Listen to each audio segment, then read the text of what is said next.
నాగరాజ్ గారు, అసలు ఈ ఎన్విరాన్మెంట్ ఇక్కడికి వచ్చింది చూసే వాళ్ళు ఏమనుకుంటారు? మనం ఏదో రిసార్ట్ కి వచ్చి బ్లాగ్ చేస్తున్నాం అనుకుంటారు కదా. అవును, నిజంగానే రిసార్ట్ లాంటి ఒక ప్లేస్ కి వచ్చాము. అదేంటో చూద్దాం.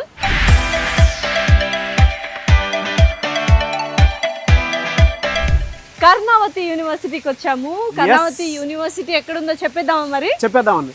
గాంధీనగర్ లో హార్ట్ ఆఫ్ ద సిటీలో కర్ణావతి యూనివర్సిటీ ఉంది.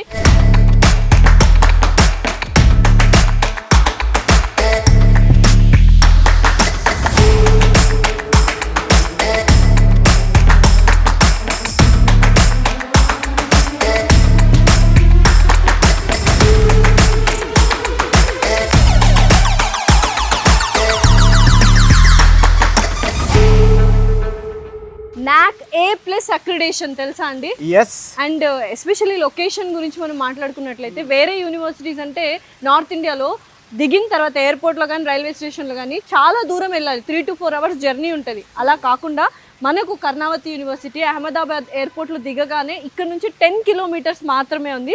ఊబర్, ఓలా ఫెసిలిటీ కూడా ఉంది. దాంతోపాటు రైల్వే స్టేషన్ నుంచి జస్ట్ 20 kilometers మాత్రమే. ట్రూ ట్రాన్స్పోర్టేషన్ చాలా మంది ఎక్కువ ఇబ్బంది ఉంటుందేమో అని చెప్పేసి భయపడుతూ ఉంటారు, కానీ అలా కాదు.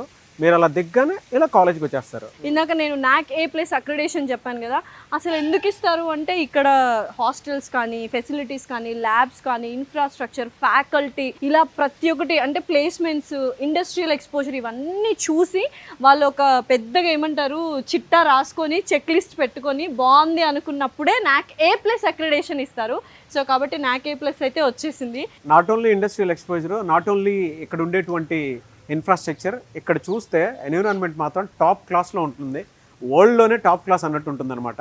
ఇండియాలో ఇలాంటి ఒక యూనివర్సిటీ ఉంది అని అంటే మనకి షాకింగ్ అనిపిస్తుంది. అండ్ మన తెలుగు వాళ్ళు ఎస్పెషల్లీ తెలుగు పేరెంట్స్ కానీ స్టూడెంట్స్ కానీ ఏం ఆలోచిస్తారు, బీటెక్ చదవాలి, ఒక మంచి అంటే హ్యాపీ డేస్లో ఆ కాలేజ్ అది చూసి ఆ ఎన్విరాన్మెంట్ చూసి అటువంటి యూనివర్సిటీలో చదవాలి అనుకుంటారు కదా. దానికి బెస్ట్ యాప్ట్ ఈ కాలేజ్, ఒక డ్రీమ్ యూనివర్సిటీ అని చెప్పొచ్చు.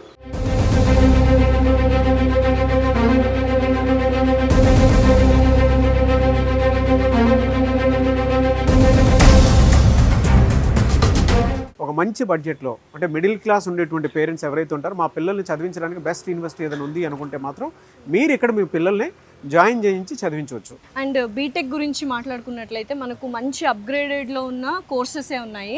సో బీటెక్ అనగానే మనం ఇప్పుడు ఎక్కడ చూసినా artificial intelligence boom, next future అంతా ఆర్టిఫిషియల్ ఇంటెలిజెన్సే కదా.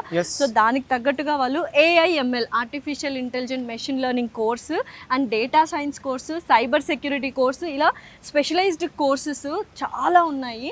అండ్ పెద్ద పెద్ద కంపెనీస్, టాప్ కంపెనీస్ ఏవైతే ఉన్నాయో, IBM కానివ్వండి, ఇన్ఫోసిస్ కానివ్వండి, క్యాప్జెమినీ కానివ్వండి, యాపిల్, ఏ కంపెనీ అయితే ఉన్నాయో ఆ కంపెనీస్ మొత్తం ఇక్కడ డైరెక్ట్గానే అసోసియేట్ అయ్యి పిల్లలకి క్యాంపస్ ప్లేస్మెంట్ ఇచ్చేటువంటి అవకాశాన్ని, అంటే ఇంటర్న్షిప్ కూడా వాళ్ళే ప్రొవైడ్ చేస్తారు, ట్రైనింగ్ కూడా వాళ్ళే ఇస్తారు. అంతా అయిపోయిన తర్వాత వాళ్ళకి జాబ్ ఫెసిలిటీ కూడా ఉంది. At the same time internship చేసేటప్పుడు కూడా వాళ్ళకి ఫండ్స్ ప్రొవైడ్ చేస్తారు, స్టైఫండ్ ఇవ్వడం కూడా జరుగుతుంది యాక్చువల్గా చెప్పాలంటే. అండ్ ఇంకొకటి ఇక్కడ మీరు వెనకాల చూసారు కదా, చక్కగా గుడి, టెంపుల్, ఒక స్పిరిచువల్ మోడ్ లో వెళ్తే ఈ కైండ్ ఆఫ్ ఆలోచనలు కానీ, నెగటివ్ థాట్స్, ఈవిల్ థాట్స్ కూడా ఏమీ రావండి. అన్నిటికంటే నాకు బాగా నచ్చింది ఏంటో తెలుసా, క్యాఫెటేరియా. అక్కడే మనకు ముచ్చట్లు, గొడవలు, గిల్లి కజ్జాలు, ఫ్రెండ్షిప్స్, చిట్ చాట్స్, ఇవన్నీ ఒక సీరియస్ బాండ్స్, రిలేషన్షిప్స్ అక్కడే డెవలప్ అవుతాయి. ఇందాక నేను కూడా చాలా మంది స్టూడెంట్స్ చూశాను. సో వాళ్ళ పనుల్లో ఫ్రెండ్స్ తోటి చక్కగా కబుర్లు చెప్పుకుంటూ, ముచ్చట్లు చెప్పుకుంటూ వాళ్ళకు ఉండేటువంటి డౌట్స్ని, ఫన్ని అంత బాగా ఎంటర్టైన్ చేసుకుంటున్నారు. అండ్ అక్కడే ఫ్రెండ్షిప్ కూడా మంచి డెవలప్ అవడానికి అలాంటి మంచి క్యాఫెటేరియా ఉంది.